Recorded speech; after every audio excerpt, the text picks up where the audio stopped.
পরম করুণাময় ও অসীম দয়ালু আল্লাহ তাআলার নামে। সূরা আর-রাদ। আলিফ লাম মিম র। এগুলো হচ্ছে আল্লাহর কিতাবের আয়াত এবং যা কিছু তোমার মালিকের পক্ষ থেকে তোমার উপর নাজিল করা হয়েছে তা সবই সত্য, যদিও অধিকাংশ মানুষই এর উপর ঈমান আনে না। তিনি আল্লাহ তাআলা যিনি আসমান সমূহ কোন রকম স্তম্ভ ছাড়াই উঁচু করে রেখেছেন, অতঃপর তিনি আরশে সমাসীন হলেন এবং তিনি সূরজ ও চাঁদকে একটি নিয়মের অধীন করে রেখেছেন। গ্রহ তারকা সব কিছুই একটি সুনির্দিষ্ট সময়সীমা পর্যন্ত আবর্তন করতে থাকবে। তিনি সব কাজের পরিকল্পনা ও নিয়ন্ত্রণ করেন। তিনি তার কুদরতের সব নিদর্শন তোমাদের কাছে খুলে খুলে বর্ণনা করেন, যাতে করে তোমরা কিয়ামতের দিন তোমাদের মালিকের সাথে দেখা করার বিষয়টি নিশ্চিতভাবে মেনে নিতে পারো। তিনি তোমাদের জন্য এই জমিন বিস্তৃত করে দিয়েছেন এবং তাতে পাহাড় ও নদী বসিয়ে দিয়েছেন। সেখানে আরো রয়েছে রং বেরঙের ফল ফুল, তাও বানিয়েছেন আবার জোড়ায় জোড়ায়। তিনি দিনকে রাতের পোশাক দ্বারা আচ্ছাদিত করেন। অবশ্যই এ সব কিছুর মাঝে তাদের জন্য প্রচুর নিদর্শন রয়েছে, যারা সৃষ্টি প্রক্রিয়া সম্পর্কে চিন্তা ভাবনা করে। জমিনে আবার রয়েছে বিভিন্ন অংশ, কোথাও রয়েছে আঙুরের বাগান, কোথাও শস্যক্ষেত্র, কোথাও আছে খেজুর, তাও কিছু হয়তো এক শির বিশিষ্ট, একটার সাথে আরেকটা জড়ানো, আবার কোনটি আছে একাধিক শির বিশিষ্ট। অথচ এর সব কয়টিকে একই পানি দেয়া হয়। তা সত্ত্বেও আমি স্বাদে গন্ধে এক ফলকে আরেক ফলের উপর প্রাধান্য দিয়ে থাকি। আসলে এ সব কিছুর মধ্যে সে সম্প্রদায়ের জন্য বহু নিদর্শন রয়েছে যারা বোধ শক্তি সম্পন্ন। হে নবী, যদি কোনো কথার ওপর তোমার আশ্চর্যান্বিত হতে হয়, তাহলে আশ্চর্য হবার মতো বিষয় হচ্ছে তাদের সে কথা যখন তারা বলে, একবার মাটিতে পরিণত হবার পরও কি আমরা আবার নতুন জীবন লাভ করব? এরা হচ্ছে সেসব লোক যারা তাদের মালিককে অস্বীকার করে। এরা হচ্ছে সেসব লোক যাদের গলদেশে কিয়ামতের দিন লৌহ শৃঙ্খল থাকবে। এরাই হচ্ছে জাহান্নামের অধিবাসী, সেখানে তারা চিরকাল অবস্থান করবে। এরা তোমার কাছে হেদায়েতের কল্যাণের আগে আযাবের অকল্যাণই ত্বরান্বিত করতে চায়, অথচ এদের আগে আযাব নাজিলের বহু দৃষ্টান্ত গত হয়ে গেছে। এতে সন্দেহ নাই তোমার মালিক মানুষের উপর তাদের বহুবিধ জুলুম সত্ত্বেও তাদের প্রতি ক্ষমাশীল, কিন্তু তোমার মালিক শাস্তি দানের বেলায়ও কঠোর। যারা তোমার নবুয়ত অস্বীকার করে তারা বলে, তার মালিকের পক্ষ থেকে কোনো দৃশ্যমান নিদর্শন কেন নাজিল হয় না? তুমি তাদের বলো, তুমি তো হচ্ছ আযাবের একজন সতর্ককারী রসূল মাত্র, আর প্রত্যেক জাতির জন্য এমনই একজন পথপ্রদর্শক আছে। প্রতিটি গর্ভবতী নারী তার ভেতরে যা কিছু বহন করে চলেছে এবং তার জরায়ু সন্তানের যা কিছু বাড়ায় কমায়, তার সবই আল্লাহ তাআলা জানেন। তার কাছে প্রতিটি বস্তুরই একটি পরিমাণ নির্দিষ্ট করা আছে। তিনি দেখা অদেখা সব কিছুই জানেন। তিনি মহান, তিনি সর্বোচ্চ মর্যাদাবান। তোমাদের মাঝে কোনো লোক আস্তে কথা বলুক কিংবা জোরে বলুক, কেউ রাতের অন্ধকারে আত্মগোপন করে থাকুক কিংবা দিনে আলোর মাঝে বিচরণ করুক, এগুলো সবই তার কাছে সমান। মানুষ যে অবস্থায় থাক না কেন, তার জন্য আগে পেছনে একের পর এক আসা ফেরেশতার দল নিয়োজিত থাকে। তারা আল্লাহর আদেশে তাকে হেফাজত করে। আল্লাহ তাআলা কখনো কোনো জাতির অবস্থার পরিবর্তন করেন না যতক্ষণ না তারা নিজেরা নিজেদের অবস্থা পরিবর্তন করে। আল্লাহ তাআলা যখন কোনো জাতির জন্য কোনো বিপদ পাঠাতে চান, তখন তার রদ করার কেউ থাকে না, না তিনি ব্যতীত ওদের কোনো অভিভাবক থাকতে পারে। তিনিই তোমাদের বিদ্যুতের চমক দেখান, তা মানুষের মনে যেমন ভয়ের সঞ্চার করে, তেমনি বহু আশারও সঞ্চার করে। এবং তিনি পানি সঞ্চয়নী মেঘমালা সৃষ্টি করেন। আর মেঘের নিষ্প্রাণ গর্জন যেমন তার সপ্রশংস মহিমা ও পবিত্রতা ঘোষণা করে, তেমনি সপ্রাণ ফেরেশতারাও তার ভয়ে তার মাহাত্ম্য ঘোষণা করে। তিনি আকাশ থেকে বজ্রপাত করান, অতঃপর যার উপর তিনি চান তার উপরে তিনি তা পাঠান। অথচ এর নাফরমান ব্যক্তিরা এত কিছু সত্ত্বেও আল্লাহ তাআলার অস্তিত্বের প্রশ্নে বিতর্কে লিপ্ত হয়। তিনি তার কৌশলে ও মাহাত্ম্যে অনেক বড়। এই আয়াতটি যিনি তেলাওয়াত করবেন এবং যিনি এই আয়াতটির তেলাওয়াত শুনবেন, তাদের সবাইকে এখানে একটি সাজদা আদায় করতে হবে। এটা ওয়াজিব, তাই তাকে ডাকাই হচ্ছে সঠিক পন্থা। যারা তাকে বাদ দিয়ে অন্যদের ডাকে তারা জানে তাদের ডাকে এরা কখনোই সাড়া দেবে না। এদের উদাহরণ হচ্ছে, যেমন একজন মানুষ যে পিপাসায় কাতর হয়ে নিজের উভয় হাত পানির দিকে প্রসারিত করে এই আশায় যে পানি নিজে নিজেই তার মুখে এসে পৌঁছবে, অথচ তা কোনো অবস্থায় তার কাছে পৌঁছবার নয়। কাফেরদের দোয়া এমনিভাবে নিষ্ফল ঘুরতে থাকে। আসমান সমূহ ও জমিনে যা কিছু আছে তারা সবাই ইচ্ছায় হোক অনিচ্ছায় হোক আল্লাহ তাআলাকে সাজদা করে চলেছে। এমনকি সকাল সন্ধ্যায় তাদের ছায়াগুলো তাদের মালিককে সাজদা করছে। হে নবী, এদের তুমি জিজ্ঞেস করো, আসমান সমূহ ও জমিনের মালিক কে? তুমি তাদের বলো, একমাত্র আল্লাহ। আরো বলো, তোমরা কেন আল্লাহকে বাদ দিয়ে অপরকে নিজেদের অভিভাবক রূপে গ্রহণ করছো, যারা নিজেদের কোনো লাভ লোকসান করতেও সক্ষম নয়? তুমি এদের জিজ্ঞেস করো, কখনো অন্ধ ও চক্ষুষ্মান ব্যক্তি কি সমান হয়? কিংবা অন্ধকার ও আলো কি কখনো এক হয়? অথবা এরা আল্লাহর সাথে এমন কিছুকে শরীক করে নিয়েছে যে তারা আল্লাহ সৃষ্টির মতো কিছু বানিয়ে দিয়েছে, যার কারণে সৃষ্টির ব্যাপারটি তাদের কাছে সন্দেহের বিষয়ে পরিণত হয়ে গেছে। তুমি তাদের বলো, যাবতীয় সৃষ্টির স্রষ্টা একমাত্র আল্লাহ, তিনি একক ও মহাপরাক্রমশালী। আল্লাহ তাআলা আসমান থেকে পানি বর্ষণ করলেন, অতঃপর নদী নালা ও তার উপত্যকা সমূহ তাদের নিজ নিজ পরিমাণ অনুযায়ী প্লাবিত হল। অতঃপর এ প্লাবন আবর্জনার ফেনা বহন করে উপরে নিয়ে এলো। আবার যারা অলংকার ও যন্ত্রপাতি বানানোর জন্য ধাতুকে আগুনে উত্তপ্ত করে, তখনও কিন্তু তাতে এক ধরনের আবর্জনা ফেনা হয়ে উপরে উঠে আসে। এভাবেই আল্লাহ তাআলা হক ও বাতিলের উদাহরণ দিয়ে থাকেন।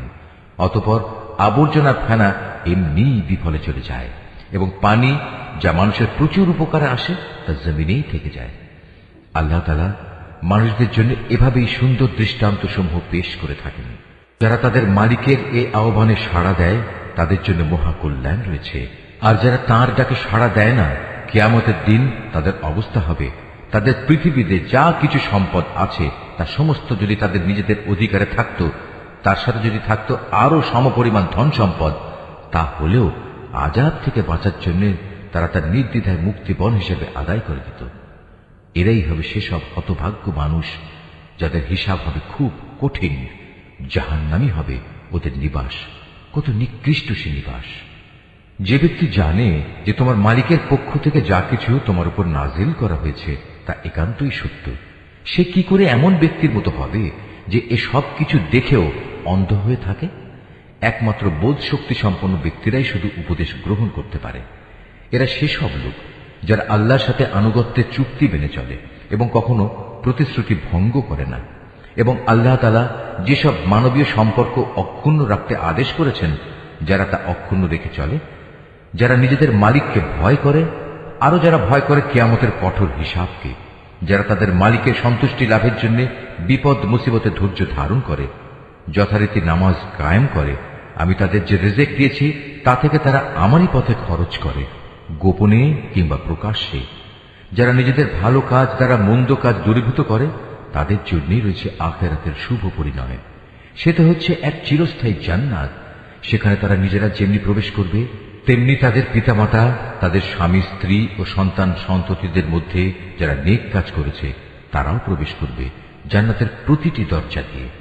তাদের অভ্যর্থনা জানানোর জন্য ফেরেশতারাও তাদের কাছে আসবে। তারা বলবে, আজ তোমাদের উপর শান্তি বর্ষিত হোক। দুনিয়ার জীবনে তোমরা যে পরিমাণ ধৈর্য ধারণ করেছ, এটা হচ্ছে তার বিনিময়। আখিরাতের ঘরটি কত উৎকৃষ্ট। অপরদিকে যারা আল্লাহর সাথে ইবাদতের প্রতিশ্রুতিতে আবদ্ধ হওয়ার পর তা ভঙ্গ করে, যেসব সম্পর্ক আল্লাহ তাআলা অক্ষুণ্ণ রাখতে বলেছেন তা ছিন্ন করে, সর্বোপরি আল্লাহর জমিনে বিপর্যয় সৃষ্টি করে বেড়ায়, তাদের জন্য রয়েছে আল্লাহ তাআলার অভিশাপ এবং তাদের জন্যই রয়েছে আখিরাতের নিকৃষ্ট আবাস। আল্লাহ তাআলা যার জীবনোপকরণে প্রশস্ততা দিতে চান তাই করেন, আবার যাকে তিনি চান তার রিজিক সংকীর্ণ করে দেন। আর এরা এ বৈষয়িক জীবনের ধন সম্পদের ব্যাপারেই বেশি উল্লসিত হয়, অথচ আখিরাতের তুলনায় এ পার্থিব জীবন ক্ষণস্থায়ী উপভোগ ছাড়া আর কিছু নয়। হে নবী, যারা তোমার নবুয়ত অস্বীকার করে তারা বলে, তার মালিকের কাছ থেকে তার উপর কোনো অলৌকিক নিদর্শন পাঠানো হলো না কেন? তুমি এদের বলো, আল্লাহ তাআলা যাকে ইচ্ছা তাকে বিভ্রান্ত করেন এবং তার কাছে পৌঁছার পথ তিনি তাকেই দেখান যে নিষ্ঠার সাথে তার অভিমুখী হয়। যারা আল্লাহর উপর ঈমান আনে এবং আল্লাহর জিকিরে তাদের অন্তঃকরণ প্রশান্ত হয়, জেনে রেখো আল্লাহর জিকিরই অন্তরসমূহকে প্রশান্ত করে। যারা ঈমান আনে এবং নেক কাজ করে তাদের জন্য রয়েছে যাবতীয় সুখবর ও শুভ পরিণাম। অতীতে যেমন আমি নবী রসুল পাঠিয়েছি, তেমনি করে আমি তোমাকেও একটি জাতির কাছে নবী করে পাঠিয়েছি। এর আগে অনেক কয়েকটি জাতি অতিবাহিত হয়ে গেছে, যাতে করে তোমরা তাদের কাছে সে কিতাব পড়ে শোনাতে পারো যা আমি তোমার উপর ওহী করে পাঠিয়েছি। এ সত্ত্বেও তারা অনন্ত করুণাময় আল্লাহ তাআলাকে অস্বীকার করে। তুমি তাদের বলো, তিনি আমার মালিক, তিনি ছাড়া আর দ্বিতীয় কোনো মাবুদ নেই। সর্বাবস্থায় আমি তাঁর উপরই ভরসা করি, তাঁর দিকেই আমার প্রত্যাবর্তন। যদি পাহাড় সমূহকে কোরআনের অলৌকিক ক্ষমতা দিয়ে গতিশীল করে দেয়া হতো, কিংবা জমিন বিদীর্ণ করে দেয়া হতো, অথবা তার মাধ্যমে যদি মরা মানুষকে দিয়ে কথা বলানো যেত, তবুও এর নাফরমান মানুষগুলো ঈমান আনত না। কিন্তু আসমান জমিনের সমস্ত ক্ষমতা একমাত্র তাঁরই হাতে। অতঃপর ঈমানদাররা একথা জেনে কি নিরাশ হয়ে পড়ল যে আল্লাহ তাআলা চাইলে সমগ্র মানব সন্তানকেই হিদায়াত দিতে পারতেন?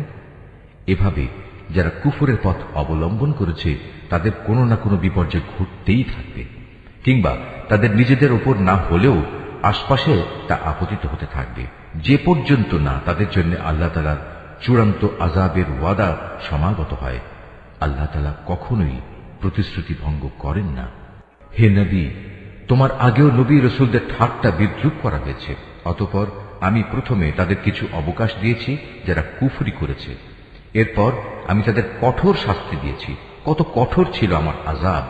যিনি প্রত্যেকটি মানুষের উপর তাঁর দৃষ্টি প্রতিষ্ঠিত রাখেন যে সে মানুষটি কি পরিমাণ অর্জন করেছে, তিনি কি করে অন্যদের মতো হবেন? ওরা আল্লাহর সাথে শরীক করে রেখেছে। হে নবী, এদের তুমি বলো, ওদের নাম তো তোমরা বলো, অথবা তোমরা কি আল্লাহ তাআলাকে এমন শরীকদের সম্পর্কে খবর দিতে চাচ্ছ যাকে তিনি জানেনই না? ওরা জমিনে কোথায় রয়েছে, অথবা এটা কি তাদের কোনো মুখের কথা মাত্র?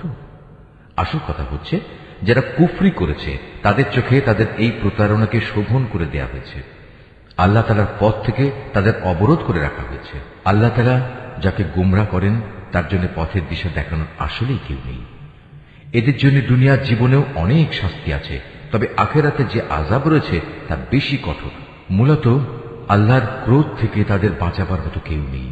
পরেশগার লোকদের সাথে যে জান্নাতের ওয়াদা করা হয়েছে তার উদাহরণ হচ্ছে যেমন একটি বাগান, তার নিচ দিয়ে ঝর্ণাধারা প্রবাহিত হচ্ছে, তার ফল ফলারি হচ্ছে চিরস্থায়ী এবং সে বাগানের গাছসমূহের ছায়া রয়েছে। এ সবই হচ্ছে তাদের পরিণাম যারা দুনিয়ায় তাকওয়ার জীবন অতিবাহিত করেছে। কাফেরদের পরিণাম হচ্ছে জাহান্নামের আগুন।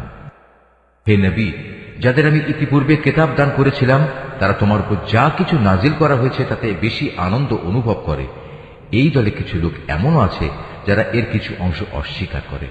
তুমি এদের বলো, আমাকে তো আল্লাহর ইবাদত করার আদেশ দেওয়া হয়েছে, আমি তো আরো আদিষ্ট হয়েছি যেন আমি তার সাথে কোন রকম শরীক না করি। আমি তোমাদের সবাইকে তাঁর দিকে আহ্বান করছি, তাঁর দিকেই আমার প্রত্যাবর্তন। হে নবী, আমি এভাবেই এ বিধান তোমার উপর আরবি ভাষায় নাজিল করেছি যেন তুমি সহজেই বুঝতে পারো।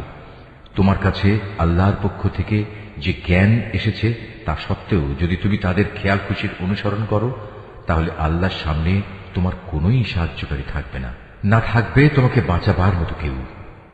হে নবী, তোমার আগেও আমি অনেক রসুল পাঠিয়েছি এবং তাদের জন্য আমি স্ত্রী এবং সন্তান সন্ততিও বানিয়েছিলাম। কোন রসুলের কাজ এটা নয় যে আল্লাহর অনুমতি ছাড়া একটি আয়াত সে পেশ করবে।